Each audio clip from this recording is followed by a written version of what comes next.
Hey, what up, guys? So coming to you this morning, I'm going to do the weekend preview for Saturday, August 17th. There's only one card on the 17th that's anything worth a note, and it's going to be taking place on ESPN, regular ESPN from what I saw. The undercard will be on ESPN Plus. I believe this whole thing's going to start at 7 o'clock on Saturday night.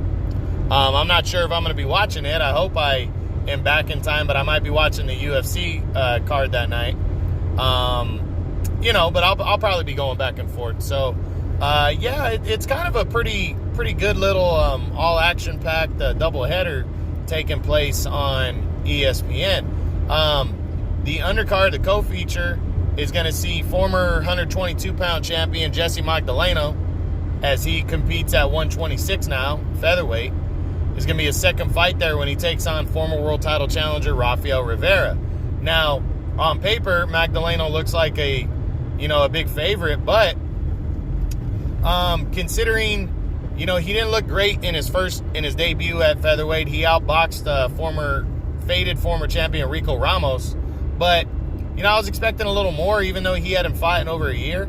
I was expecting a little more against a guy like Rico Ramos, who hasn't been relevant in 6 years. I was expecting a knockout, and he just kind of outworked them, outboxed them to a clean decision, but it was like kind of so what, performance. And then, and I know he hasn't fought. Prior to that, he hadn't fought since being knocked out against Isaac Dogboe last year in April. And I know, since he beat Nonito Donaire way back in 2016, he's been very inactive. So, I get all that. So maybe it was some ring rust and stuff in his first fight, but it's an interesting opponent selection because Rafael Rivera is a really live underdog in my opinion. Rivera fought Leo Santa Cruz back in February for the WBA title. Now, I know he took the fight on 3 weeks notice or something like that. And, Santa Cruz just cleanly outworked him, but it was a competitive, he fought hard, and it was kind of competitive in the rounds. He didn't just get his ass fully whipped against Santa Cruz. And the difference between Santa Cruz and Magdaleno, Santa Cruz is pretty much the number one fighter at 126. Magdaleno is, the number 10, and Santa Cruz is fully used to being at 126, where Magdaleno isn't yet. So it's a very interesting dynamic here between these two fighters, because I really think Rivera has a real live chance to pull off an upset here on the undercard. I think it's going to be a pretty solid, action-packed fight right here.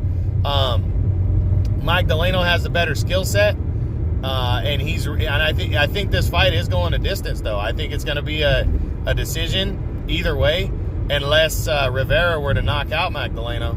But I think Magdaleno, even though he's had more time to prepare than Santa Cruz did, I think he's in for a good-ass fight right here. I think it's going to be a good action-packed featherweight fight.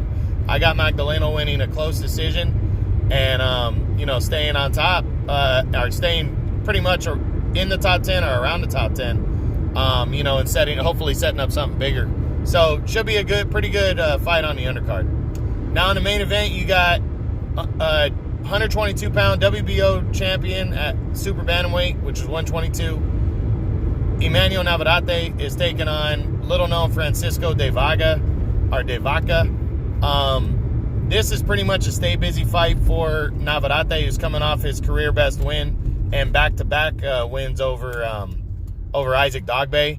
He beat Dogboe by a clean decision last year, but it was a good action-packed fight. And then in the rematch, he just beat the shit out of Dogboe, putting him down 4 times before stopping him in the 12th round. I really think Navarrete's the real deal. He's my number 2 fighter at 122 right now. And, it's pretty much just staying busy, looking for, a knockout. But he is an action-packed Mexican fighter. I mean, he brings it. He fights with all heart. He's long for a super bantamweight. And, I really think he's going to go out there and whip some ass and get a nice win. I've never heard of de Vaca. So, I guess a puncher's chance. And Navarrete definitely shouldn't be overlooking him. But he's kind of just waiting around for a big fight to happen, so he's staying busy. And I think he's going to get a knockout win here. So, That's it, guys. Make sure you're paying attention. Again, I believe it's 7 o'clock on ESPN on Saturday night, August 17th. And, I don't think you'll be disappointed. It should be 2 action-packed fights from the little guys, and you should at least see 1 knockout. So that's it, guys. I hope you enjoyed this. True Boxing. Been here with the truth.